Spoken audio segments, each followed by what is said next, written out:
रामकृष्ण हरी माऊली आपण आहोत वारीच्या वाटेवरती आणि वारीच्या वाटेवरती असंख्य तरुणसुद्धा वारी करत आहेत आणि सध्या जर बघितलं तर गेल्या अनेक वर्षांपासून साहिलीची वारी करत आहेत. त्यांना विचारूया वारीबद्दल काय वाटतं आणि का वारी करावीशी वाटते. वारी करून मला समाधान मिळतं दादा, जे की मी माझे शोज असू दे किंवा ह्यामध्ये मला समाधान नाही मिळत. तिकडे पैसा मिळतो पण वारीमध्ये मला समाधान मिळतं, म्हणून मी वारी करते. माध्यमातून अनेक तुमचे व्हिडिओ वगैरे वारीतले बघितले जातात आणि तरुणांना काय सांगाल वारीबद्दल.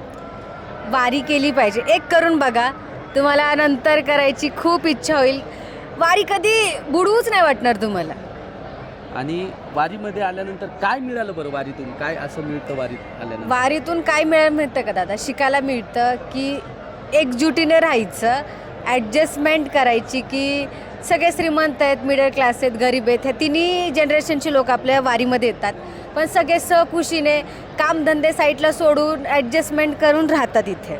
बरं, वारीत यायचं असेल तर जवळपास तुमचं शेड्यूल सगळ्या कार्यक्रमाचा वगैरे फिक्स असतो. मग वारीसाठी असं काही ठरवलं आहे का. हे नाही, महिनाभर सगळ्या बुकिंग देखील बंद आहेत. माझा बुकिंगवाला म्हणतो नाही मॅडम, महिनाभर वारीत आहेत, सगळं काही फुल बुक आहे म्हणून. म्हणजे वारी कधीपर्यंत करणार आहेत वारी. आता तुमची चालू आहे तशी वारी, पण कधीपर्यंत वारी करायची. माझ्या श्वासात श्वास आहे तोपर्यंत मी वारी करावी अशी माझ्या पांडुरंगाच्या चरणी मी प्रार्थना करते. नक्कीच वारी चुकू द्यायची नाही. वारी श्वासात श्वास असेपर्यंत वारी करायची.